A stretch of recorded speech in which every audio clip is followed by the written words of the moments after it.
The views and opinions expressed on this podcast are only those of the speaker and do not represent the views and opinions of any other than them who said them. Welcome to episode 3 of 1H. 1H is a platform intended to help people share their thoughts and ideas regarding decentralized education, leadership, technology, and analysis. 1H is hosted on the Gridcoin Discord server every Thursday at 8 p.m. Eastern, 1 a.m. UTC, and everyone is welcome to join in the conversations through the Discord chat. 1H episodes will be no longer than 75 minutes, though they may be shorter depending on how many speakers and subjects are scheduled for the episode. For now, each episode is broken into 3 20-minute blocks, which can be reserved by individuals or groups who wish to explore a subject. To reserve a block, reach out to Jay Ringo in the Gridcoin Discord server and the Gridcoin Slack with the subject you wish to discuss and the participants who intend to speak. To qualify for a time slot, you or a participant must have written and published something at least somewhat covering what you intend to speak about. There are 3 rules when it comes to broadcasting on 1H. You can talk about a project, but only if you're using it as an example to illustrate the idea behind the project. The focus of any subject should somehow be related to decentralized education, leadership, technology, or analysis. Swearing and vulgarity is not permitted. I do ask that unless otherwise suggested by the speaker or the block, please hold all questions and comments until the end when the speaker will open the discussion up to everyone. And last but not least, 1H is meant to evolve as a community project. Suggestions and ideas are always welcome. So, the fire is lit and the hearth is warm. Let's get underway. So this week we have another solo block like last week, and we will be discussing the individual versus the system, who to blame, how the blockchain is changing incentive structures. It was going to be just me introducing the subject, but we're lucky enough to have Chocolate here to join and co-host this block. So just as a reminder, anyone who wants to host a block in the future, when you reserve it, you can do it in any format you want. So we'll be starting this off as just, back and forth between him and I, and then we're going to open up to any sort of conversation. Maybe in the future you want to host a debate or you want to have a round table with 5 or 6 people, however you want. Anyway, I was thinking of starting here is around a question that I'm sure all of us have asked or said before. And it's just the idea of, can we really blame them? Or like when you say that, what does that mean? To me, it's talking about there's some higher power that's causing someone to do something. So you can't really blame an individual for doing it. And the reason this block is this topic this week is twofold. I was listening to an interview with the head of Google, Sundar Pichai, and he brought up the American political system really quick, the two-party system, and he said that individuals are incentivized in the political system, representatives are incentivized to appeal to their base on either extreme. They're not so much incentivized to find that common ground in the middle.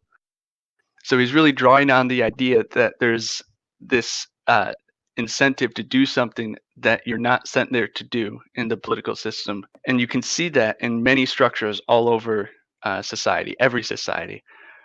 Some obvious ones, insurance companies, they are starting to reward people for not getting into accidents. So that's an incentive to not get into an accident. A larger one is work. We talked about this a little bit last week, where individuals are incentivized to go to work, often for things they don't truly believe in or things they want to do, but they're given money for doing it. That's an incentive to get out and do work. So when we bring this into the blockchain, it goes all the way back to the Bitcoin white paper. So Satoshi releases this technology, and in it, it's number 6 in the paper. He has this whole section on incentive, and he uses it in 2 ways. He basically says you're incentivized to mine because it costs resources to mine. You're doing this thing that's vital for the success of the blockchain that you would otherwise not do unless there was an incentive. It's a very basic level of what incentives do, giving you money for your time. And then the last paragraph of this section is very interesting because he uses incentive in a way that makes it so the blockchain is less likely to fail. I'm just going to read the paragraph outright. So Satoshi says, The incentive may help encourage nodes to stay honest. If a greedy attacker is able to assemble more CPU power than all the honest nodes, he would have to choose between using it to defraud people by stealing back his payments or using it to generate new coins. He ought to find it more profitable to play by the rules, such rules that favor him with more new coins than everyone else combined, than to undermine the system and the validity of his own wealth. So you bring it, you say you have this incentive to be honest because the system says that when you're dishonest, you're more likely to lose your self benefit. So at this point, I'll just throw it over to Chocolate, and I know he's got some thoughts here on this subject. So Yeah, so I think one of the most interesting aspects of cryptocurrencies, beyond the fact that we're now able to have our own currencies, is the fact that we can now choose our own incentive structures. So we can say, oh well, what do we want to reward people for? How do we want to reward them? And what happens if there's a bad actor? Now the power isn't so centralized, so now the community should have a lot more say and a lot more ability. And one of the most powerful tools of blockchains in general is the ability to fork a blockchain. And obviously, this has a lot of pluses and minuses, but I'm not saying anything about Bitcoin Cash or anything like that, but in general, if there are some, if there's some group of bad actors trying to take over a network, or if they somehow manage to, successfully stage some sort of destabilizing attack, well, people could just say, oh, well, we're gonna switch to something else now. We're just gonna fork it and we're gonna fix these problems, and okay. yeah, I think you. Yeah, go ahead. Yeah, I think you touched on a very important part of it, which is where the incentive structure comes from. Because in the past is this higher power, this group of privileged individuals, for lack of a better phrase, that create the incentive structures that everyone else must live by.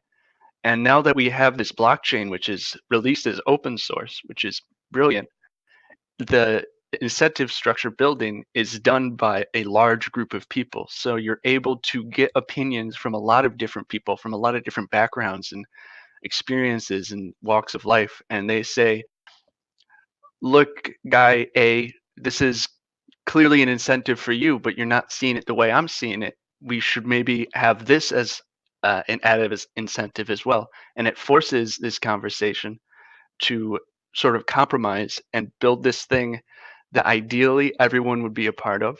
But if it's not, like you were saying, you can continuously fork off the blockchain, and then you just have two different chains with two different incentive structures. And in reference to what OpenWords just posted, I completely agree. So there's definitely a distinction between malevolent actors and irrational actors. Regarding malevolent actors, what I said before about forking the blockchain is true. Regarding irrational actors, that's a much more complicated topic, because people have agency, people have the right, or I believe that people should have as much power over their own lives as possible. But the reality is that a lot of people don't care enough to really investigate the problems that exist. Voting, for example, in the United States is disincentivized. And that's why the United States has one of the lowest voter turnouts in the modernized world. But it doesn't necessarily have to be like that. But the question is, okay, so now we have irrational actors. What do we do? And the only response to that I can possibly think of is education, and then in addition to that, people have to deal with the consequences of their actions. The problem is that people who make arguments for centralization often say, okay, well, there has to be a centralized power because people don't know what's good for them. And there's a flip side to that argument, which is, well, people don't know what's good for them because there's somebody telling them what to do, and they don't have to think about it. Jay Ringo, were you going to say something? Yeah, basically, I'm going to agree with you. I'm going to read OpenWord's text really quick, just so we know what we're talking about here. He said in the text chat, just a reminder, if anyone wants to join in the conversation, you can choose the text chat. And he says, we need to consider two types of bad actors and irrational actors. Incentive structures can be designed well for rational actors, but the actors may not understand their own interests. So I think he's right as well. And I think you summed up the response perfectly. Education, I would agree, is the best way around it. And now we have these open source, open access, open education, open data movements that are really pushing this. And then when you couple those movements with the internet and the blockchain in particular, which is a huge educational resource, I think it's very encouraging to see that many people are reaching out and seeing that they now have this means to actually get involved. There's an easier way to get educated. You don't need to spend $200,000 at a top university to get your top education.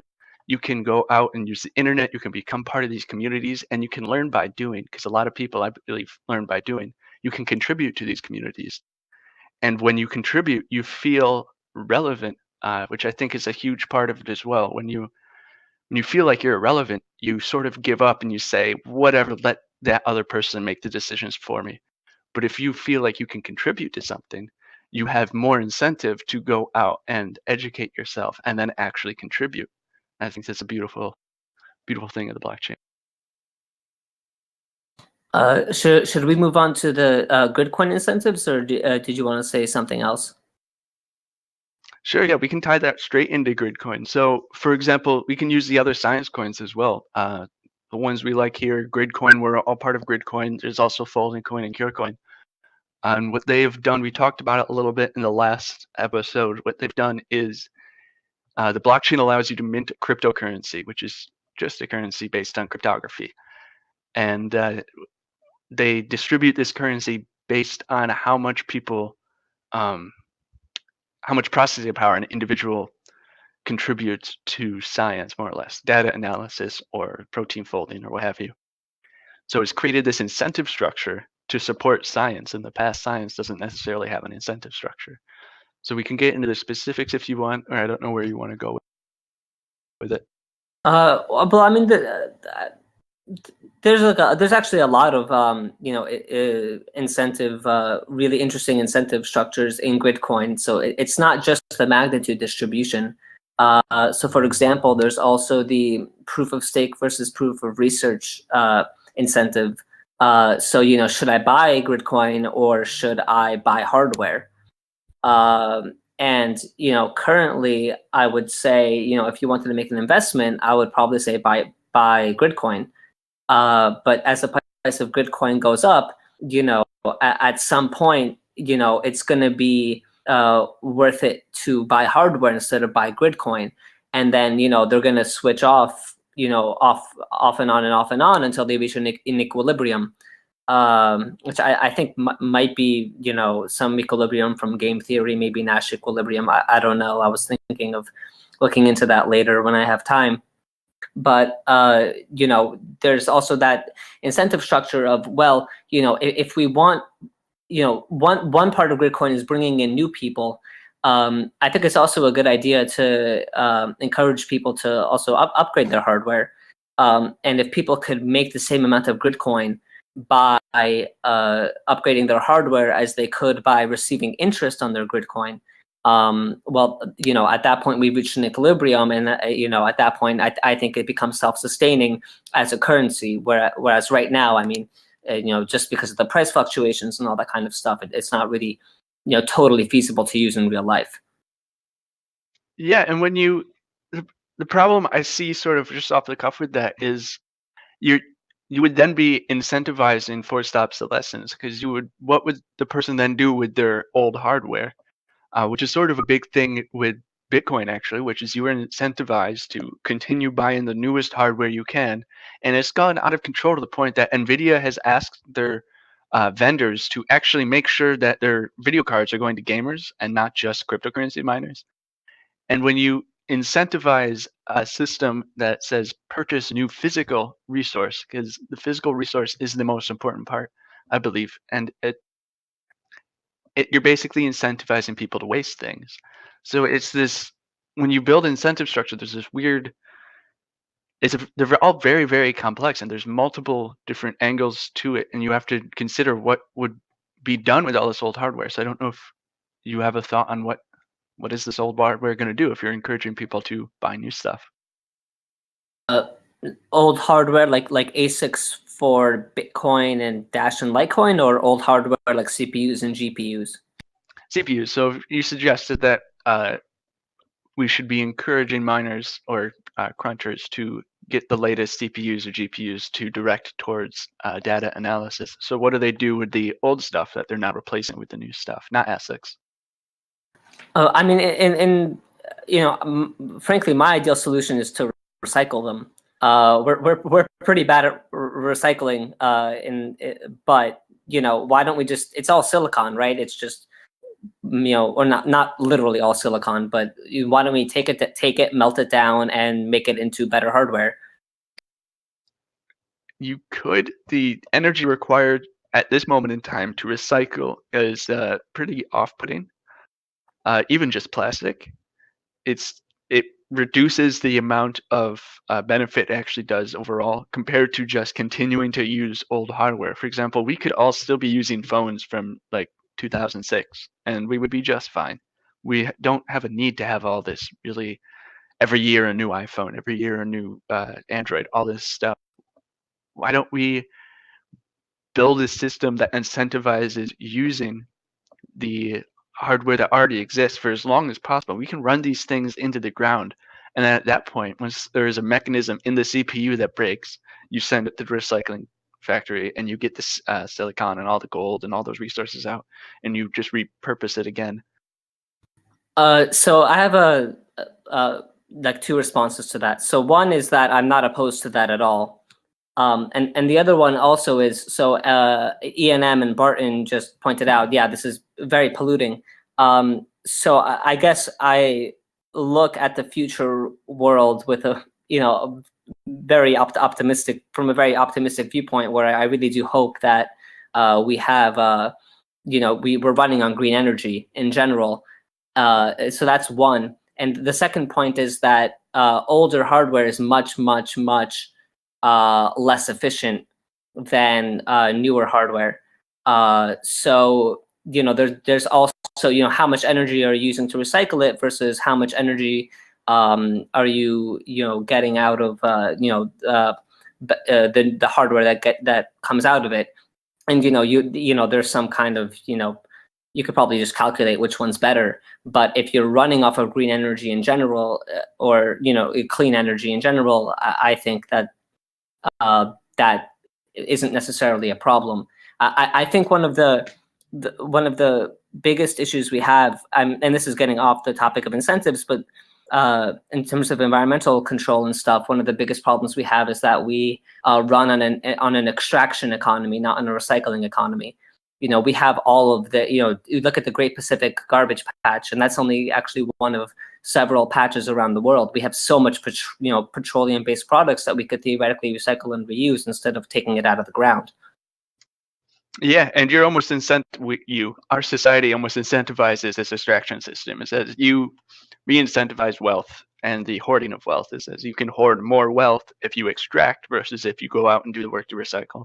And that's something that hopefully is changing and will change in the future. That's my optimism with the world. But to bring back what you're talking about efficiency, because I think that's a really good point, actually. Like new CPUs run at a fraction of the power of CPUs 5 years ago, and it's an amazing leap. And we can even tie that into Boink. Boink ran this solar panel project that increased the efficiency of solar panels by 20 some odd %. And it's the question of, like you were talking about, and it's very complex and there's a lot of variables. Is it more worthwhile to incentivize solar farms to replace all their old solar panels with this new technology? Or is it more worthwhile to incentivize them to run their old technology into the ground and phase it out over time? And then at the same time, how do you go about building these structures that help this transition? there's a lot to it, man.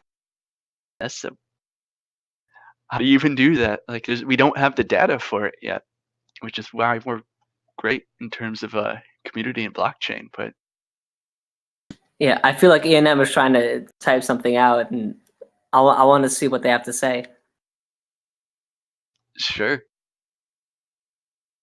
Oh, right. Also, the other thing I wanted to mention that I just remembered was that we also subsidize the extraction of resources quite a lot. So we don't really subsidize recycling very much. In fact, a lot of the stuff that we try to recycle just ends up in the landfill or the ocean anyway. But when you look at the tax breaks given to corporations, or the money spent on military industrial complex, or even we have I think in the U.S. we have like a $4 billion subsidy to ExxonMobil every year. I mean, they are so we give a lot of incentive. We subsidize the extraction economy so much. I mean, is it really, truly, honestly cheaper to keep on extracting than it is to recycle? And if we're recycling with green energy, then how does that change things? Absolutely, I think subsidies are an very powerful tool of incentive structures, and I look forward to seeing how and if they're used in blockchain incentive structures. I can't think of any examples off the top of my head. The closest I can think of are what we're building right now in Gridcoin, which is a way to subsidize the cost of hosting a Blink project server, or even a way to subsidize the cost of research, actual research. If we can find ways to use the blockchain minting mechanism to send money directly to a researcher who has proposed research that's then approved by the community, that would be an interesting way to bring that tool into an incentive structure. I definitely think that's one of the, a really important aspect of, the future of Gridcoin is being able to somehow fund scientific projects. And a lot of people throw that idea around, and, I just don't think we're necessarily there as a community yet. But, I hope that one day we will be. Absolutely. We got to keep that conversation going. Also, how do you thumb up a comment? I want to thumb up E&M. I don't know how to do that. The triple dots next to hover over the comment, and there'll be 3 dots at the top right of the comment. So E&M just said that those that adapt to technology survive and move forward. Those that do not perish and are enslaved by those that do. World History 101. Absolutely. So it's how do you tie that into an incentive structure? Because incentive structures drive the ability of a society to adapt and move forward. So there are cultures and there are societies and there are political structures that incentivize that adaptation. And then there are those that incentivize staying with the current status quo. And it's starting to become very clear which societies incentivize which.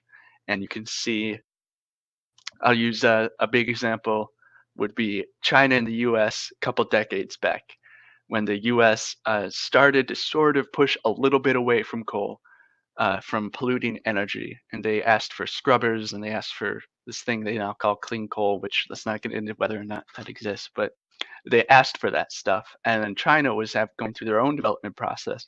So they built structures that just incentivized building at an incredible rate. And the result of their structure is the smog and the pollution problem they have right now. The result of our structure, and even our system going back to the 1940s and the New Deal, is we have all these national parks, and we developed some nuclear technology, which you can argue for or against. We developed a few new cleaner technologies. I'm not saying they're great, but that difference between the two results, I think, is pretty drastic. That's also a good point. China is the world leader in clean technology. That's just to go off that right now. So OpenWare's just said China is the world leader in clean technology, and that's recent. They've switched their incentive structure very rapidly. They're now producing more new technology than anyone else because they switched what they were incentivizing. That's the way I see it, at least. And that demonstrates the power of incentives and how quickly people will change their actions if they're incentivized to do it. So we talked about this a little bit last week. If you incentivize science and data analysis and contribute distributing processing power, people will do it in a heartbeat. Why wouldn't they?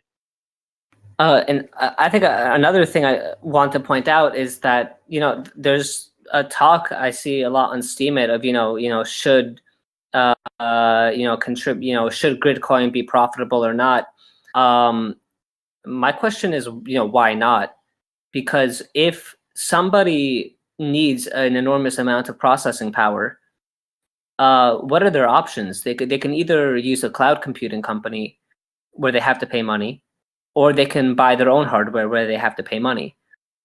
And so, in both of those cases, there's a party that's making money. In the case of the hardware, all the companies that make the hardware are making money. In the case of the cloud computing, it's all the hardware and the cloud service provider that's making money.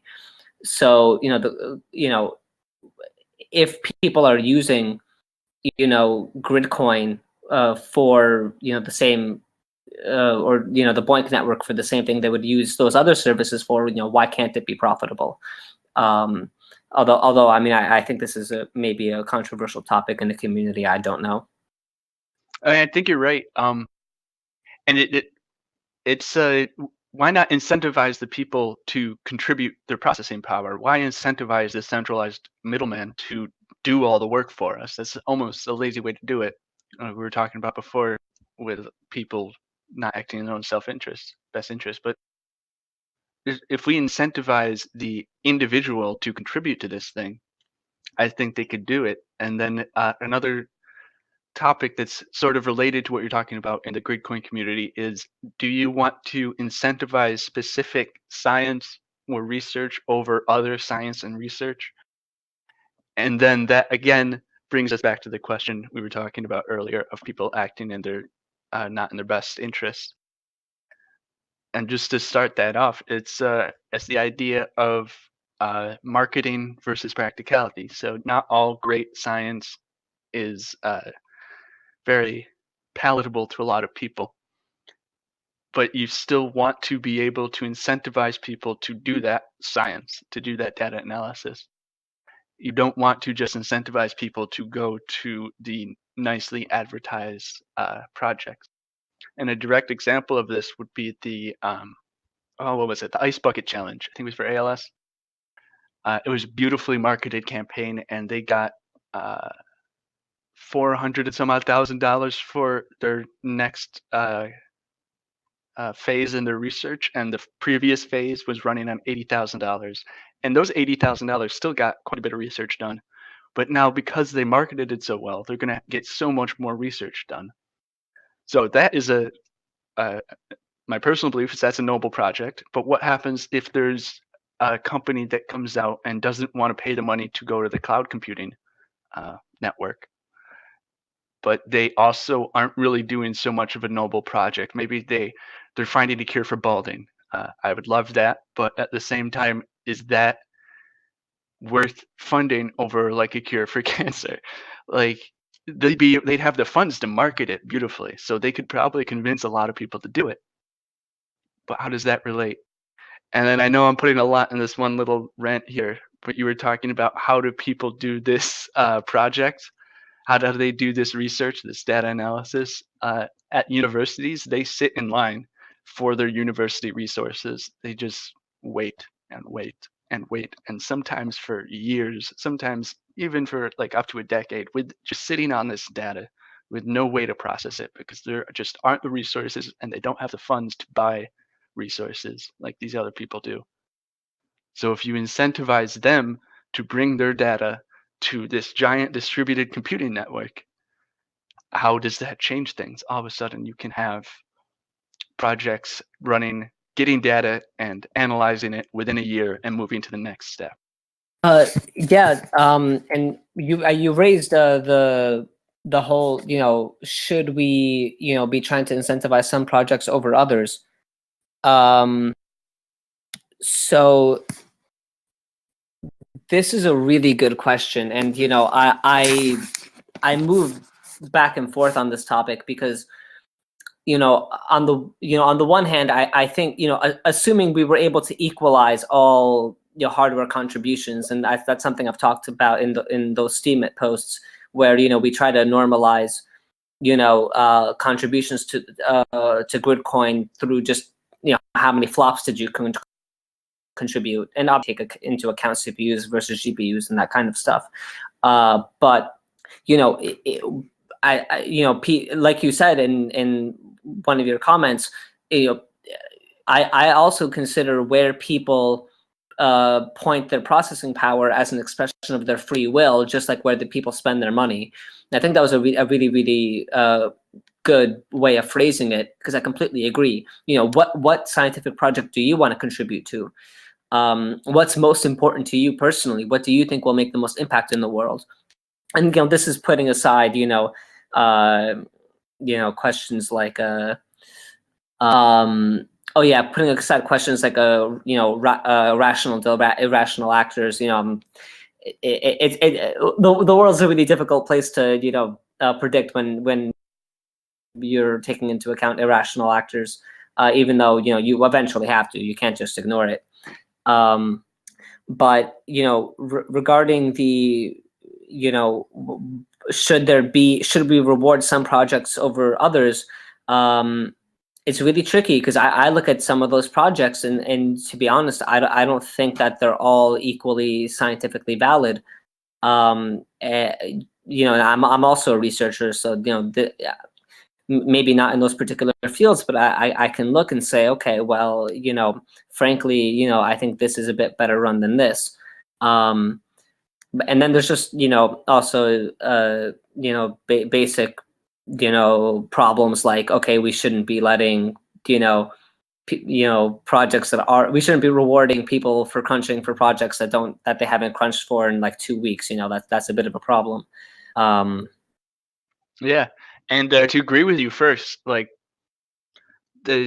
another example of using processing power as a form of speech, there could be moments in time where there is a major crisis and people direct all their processing to one project because of that moment of crisis. And in the current incentive structure of Gridcoin, that would just destroy a lot of stuff. People would not be incentivized to do the best thing for humanity at that moment in time. They would be incentivized to stay on the projects that aren't important for that specific moment.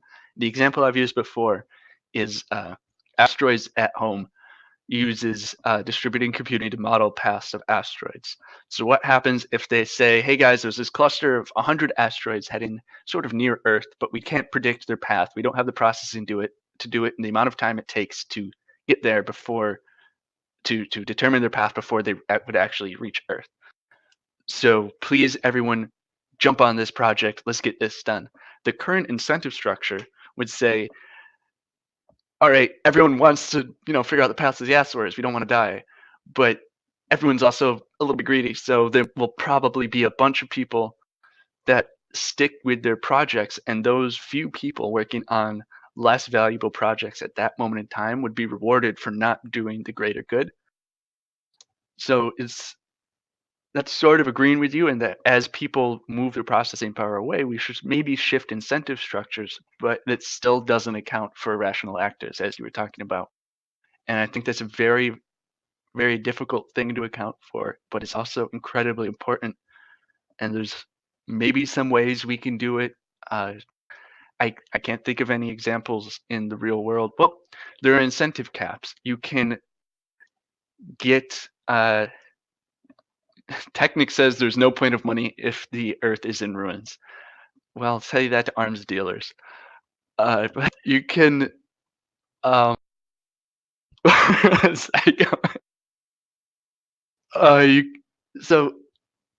there's maybe like incentive caps where you can direct that the incentive structure is variable to a certain degree, but you can't monopolize. A project can't monopolize the incentive by marketing itself well or working in a moment of crisis.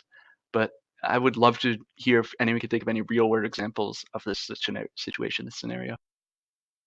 Of what exactly? Of exactly what kind of scenario? Where there is a beautifully marketed project and they are operating in an incentive structure that allows them to take all the resources and also get paid the most money because of it. You mean specifically in the Boink Gridcoin network? Or anywhere in the world, even for example, subsidies, even in the oil market, there is a cap to subsidies. People will only let it go so far. It's not a hard cap, but the hard caps exist in other structures that I can't think off the top of my head. But how do you stop people from monopolizing resources, essentially? Decentralization, I think. But I mean, in response to your question, I mean, I think there's lots of poor quality products that are extremely well marketed that tons of people buy, and it's pretty much because they're surrounded by it all the time. I mean, it's the point of the public relations and marketing industries. Their sole job is to make you buy something and make you think something. And so they're effectively, experts in it. It is now. It didn't used to be. The old marketing systems were actually there to explain the difference between my product and your product. But we live in an incentive structure in society that says you just want more people to buy your product. And the way you do that is flash images and psychology and all that stuff. So we had this good idea. It's kind of like the stock markets back in the day. It's a good idea, but we live in an incentive structure that lets it go the wrong way. So it's like marketing is okay to an extent. It's not, I don't think it's okay the way it exists today. But the idea of just telling, of education, marketing used to be education. So why we can incentivize proper education, but then at the same time, you have to put in place rules and regulations that say this is not educational marketing. This is educational marketing, and there need to be people that enforce those rules. And that sort of idea was less palatable in the past because of centralized authority.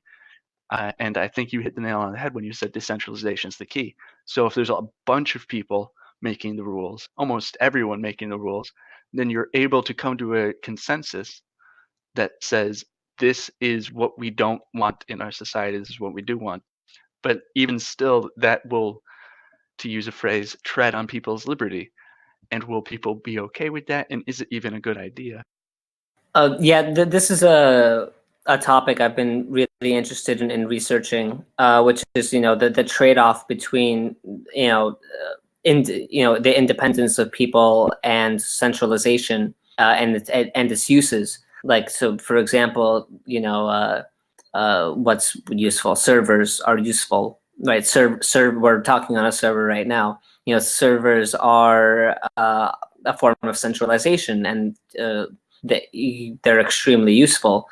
And they're part of a network, most certainly part of the world, the World Wide Web and the computer networks and stuff like that. But obviously too much centralization is bad. Total decentralization might be extremely inefficient. And so I think a really important question is, where's the trade-off? That's what I'm personally interested in studying. I think that the Gridcoin reward mechanism is actually a really good place to do that. Absolutely. And just for some terminology, what total decentralization, I think as you meant it, is a distributed system where literally everything has equal power. Every individual in the entity is a node, and every node has equal power. Decentralization has many nodes, but instead of just one, which is centralization. So decentralization is actually that middle ground. And when you bring that into when you're talking about servers, for example, so people don't like them because they can be used to censor things. Like Facebook can censor stuff, but it's still a cool thing that we all use. What happens when Facebook isn't an entity in itself? Facebook is on the blockchain. And this is where the incentive structure of blockchains come in. So Steemit, for example, can't be censored because there's no power at the top saying you can't do this. But what they are sort of starting to figure out what to do, and it might be a platform after Steemit that truly figures out how to do it, is how to actually police themselves through a protocol, not through an individual that says on a whim, you're going to jail, you get to be promoted. a protocol that a bunch of people come to consensus on, put in an open source set of code that anyone can learn from and experiment with, and then people just live by that protocol, and you can put someone in jail based on the protocol that is agreed by everyone. Yeah, I completely agree. I think Dutch had a post maybe like a week ago about the cost of flagging and the how it can be abused and stuff like that. I think there are similar sort of incentive problems in Steemit, for example. I mean that big fight that's happening was that there's like just some one big whale that just upvotes this one guy like 10 times a day or something like that and gives him like Right.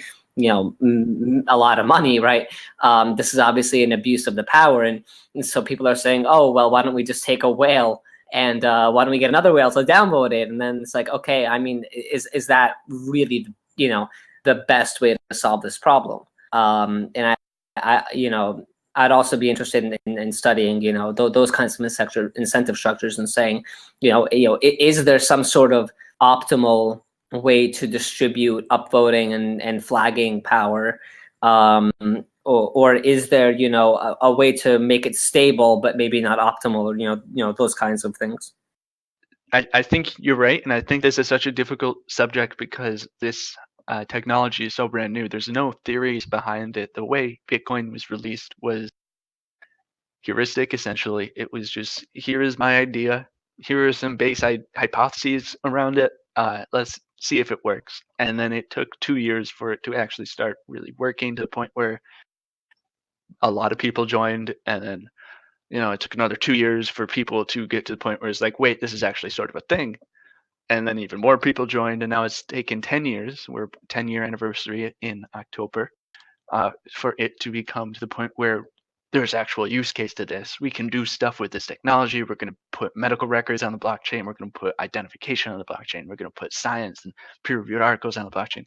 So there's still very little theory built about it. So a lot of people like Steemit, a lot of groups like Steemit are running around, they're testing stuff, and they're doing it through trial and error. And we're now approaching the 3rd generation blockchain. So first was Bitcoin, second is Ethereum, third is going to be the next one.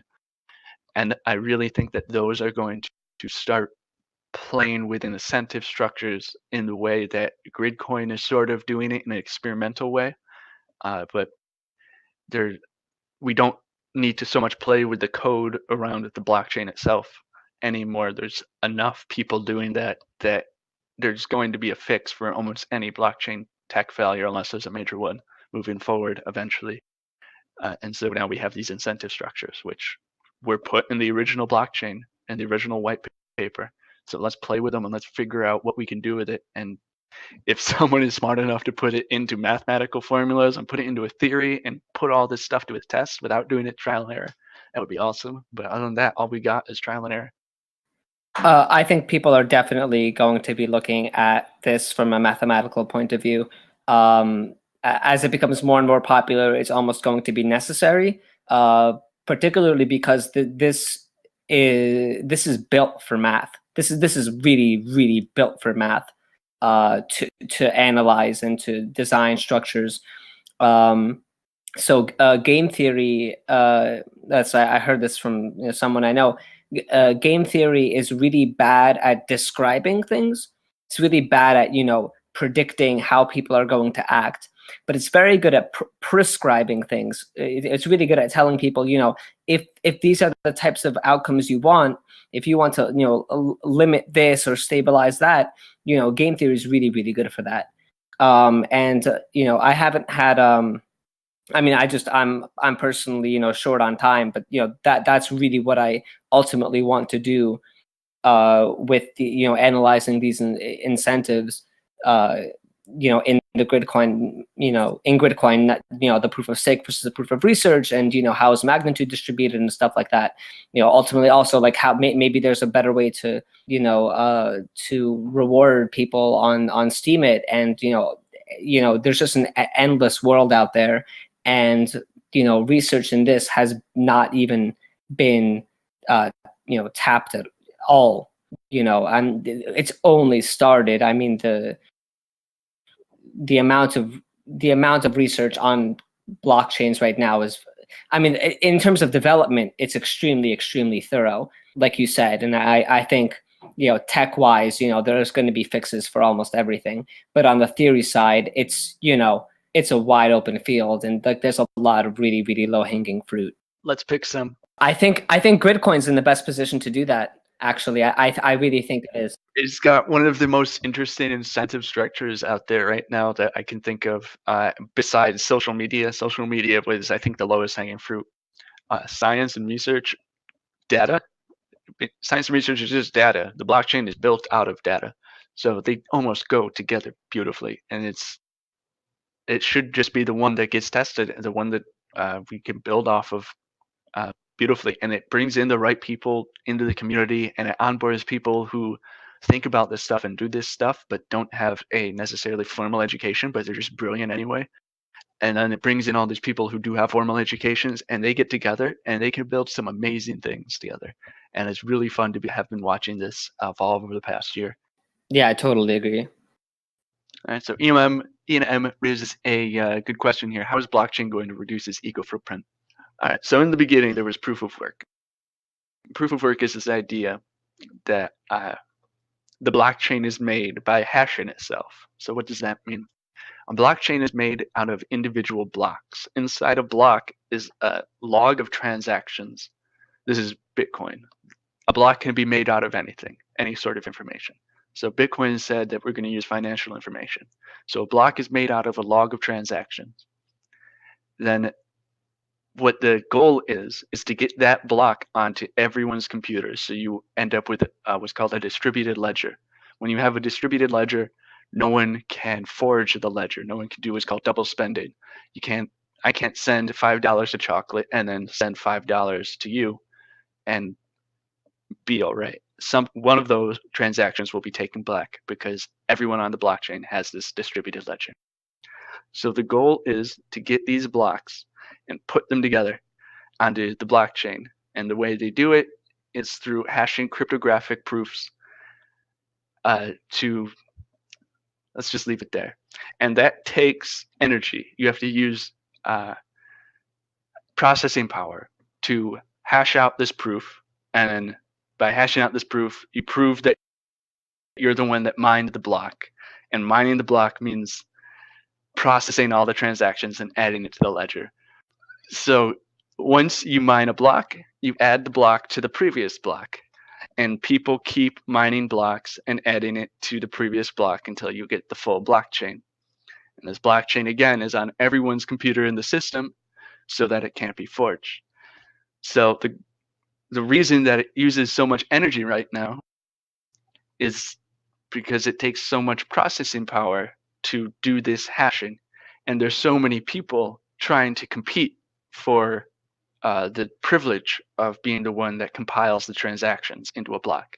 Because when you compile the transactions into a block and successfully add it to the blockchain, you are given Bitcoin. That's the original incentive structure. So there's a lot of people with a lot of processors running nonstop to mine these blocks. In reality, the incentive structure encouraged consolidation, and we're down to about 5 people. Well, who knows now after China is kicking them out. But there were about 5 people who are mining all the blocks. So the problem there is, how do you continue compiling these blocks and adding them to the blockchain without using all that processing power? In 2013, I might butcher this, but I think it was Purecoin, came out this protocol called proof of stake. Proof of stake says it's a lottery process, and your lottery ticket, the chances of winning is based on how many coins you have already in your wallet. So this process of pulling out a lottery ticket for the privilege of taking the transactions, compiling them into a block, and then putting that block onto the previous block uses a whole lot less processing power than proof of work. A whole lot less. Magnitudes less. So that essentially solves the eco footprint problem.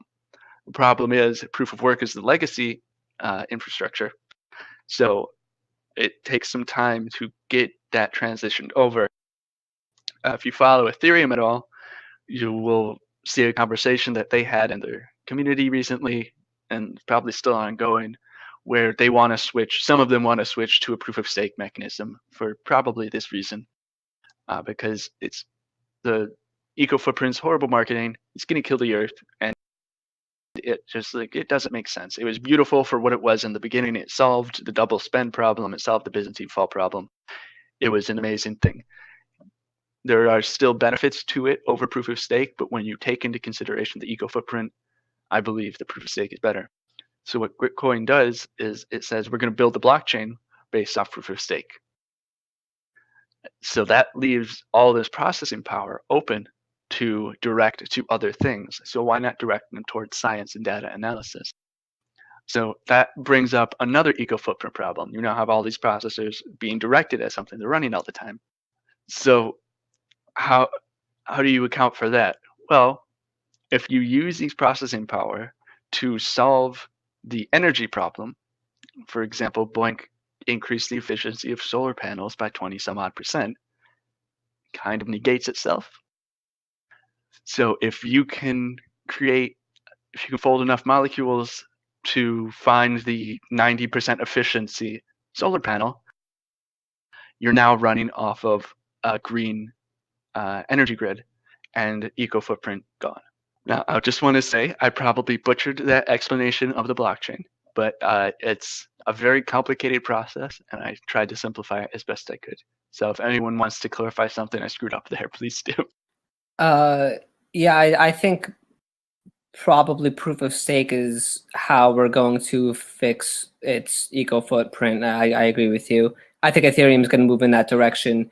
I think, I mean, there's this whole Beyond Bitcoin movement, and I think they might have something to it because it broke amazing ground, but unless it becomes like gold, will it still be here? And it's already using more energy than, what was it, like 168 countries or something, not combined, but like it's using more energy than 168 countries, and that's a lot of energy. That's insane, and it's only going to grow. And so that's why I'm a pretty big fan of proof of stake. I'm a fan of Gridcoin. I'm a fan of Ethereum once it moves to it. Hopefully it does move to it. Regarding Gridcoin, I mean, using energy is almost built into it because we're trying to crunch for science. I think the only way to solve that is by getting your energy from clean sources. Yep. And there are problems with proof of stake. Proof of stake is not the holy grail here. There are many more developments like we were talking about before. There's a lot of actual very well-funded companies looking into blockchain technology and developing their own protocols. And there's going to be a surge of different protocols moving forward. But proof of stake does have its problems, but they're not related to the eco footprint. And I agree with Chocolate that it's got to be green energies moving forward. Sorry, what were you going to say, Bart? I just wanted to throw in a slight correction. Looking it up, Peercoin, while they were the first to create and utilize proof of stake, they use a combination of proof of work hashing along with proof of stake to secure their chain, similar to how Keercoin operates currently. Does that answer your question, Enam, or do you have any follow-up questions, or what do you think? All right, so I want to thank everyone for coming today. It was a really fun conversation about incentive structures, both in and outside of the blockchain system and ecosystem. I want to remind everyone that you're welcome to join us every Thursday on the Gridcoin Discord server at 8 p.m. Eastern, 1 a.m. UTC. And this is an open forum, so if you would like to reserve a block, if you have something you'd like to talk about, feel free to reach out to me. My name is Jay Ringo on the Discord. Just give me a PM. We'll get you set up with a slot, and we can get things going. So I want to wish everyone a great weekend, and we'll see you next week.